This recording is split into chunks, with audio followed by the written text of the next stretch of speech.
I hope you guys miss me because I'm back to talk about Henry Cavill and James Gunn addressing the future of the DCU, and I talked to a real deal Ghostbuster. But before I get into the thick of it, do me a favor and hit that subscribe button.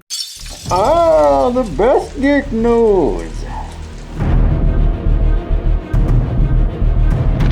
Hello, I'm Chris Killy, and as you can see, I'm back with a full-on man stash as I celebrate Movember.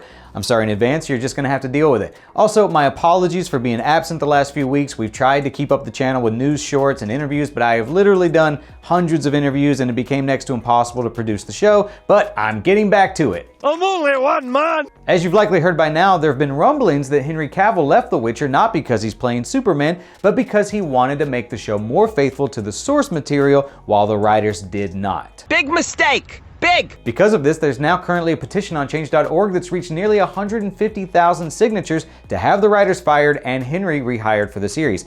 Unfortunately, I hate to be the one to point this out, but petitions almost never work, otherwise HBO would be refilming the finale of Game of Thrones. I wish I could. Over the weekend, James Gunn released a series of tweets to hopefully give fans some insights on his plans for DC Studios, explaining his new position will give him less time to interact online with everyone, but that he and Peter Safran are hard at work, quote, hammering out the new DCU and telling the biggest story ever told across multiple films, television shows, and animated projects. Only the biggest ever. This statement alone is leading fans to believe that Gunn and Safran might be preparing a major storyline event like Crisis on Infinite Earths in order to merge multiple continuities into a single shared universe. Either way, it's a good time for DC fans to be excited. Let me know in the comments what you think they've got up their sleeves. How about a magic trick? Right now on NBC, you can check out Quantum Leap, a sequel spin-off to the hit show in the 90s starring Scott Bakula, and I got to talk to Winston Zeddemore himself, Ernie Hudson, and yes, I asked about the Ghostbuster Afterlife sequel. I know they're kind of setting Winston up to be like this benefactor or mentor to the young Ghostbusters.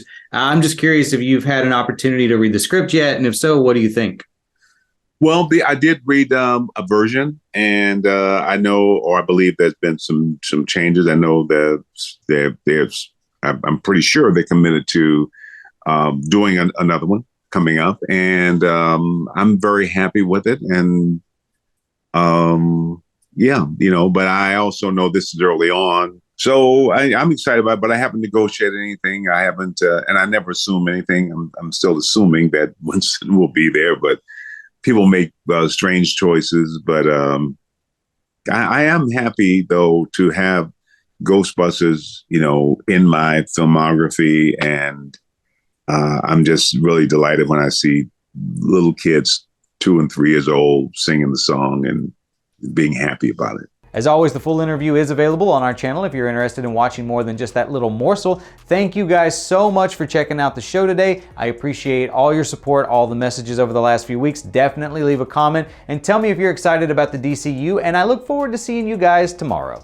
Bye-bye now. All of the stories in this video came from articles written on ComicBook.com, so if you'd like to read more about some of today's news with your own eyeballs, feel free to head over to ComicBook.com, where we work 24/7 to keep you up to speed on all the latest. You can also follow us on Facebook, Twitter, Instagram, TikTok, all that good stuff, all of which are linked below. If you're someone who likes listening to other people argue for hours on end about this sort of stuff, we've got you covered there as well with Comic Book Nation, hosted by Kofi Outlaw every Friday, or our Marvel-focused podcast hosted by my best frenemy Brandon Davis, now on Thursdays. If you want some behind-the-scenes antics or previews of my cosplay, or you want to know what it's like to live on a spaceship for months at a time with no genuine human interaction, find me on Instagram at CKComedy or Twitter at Chris Killian, all linked below.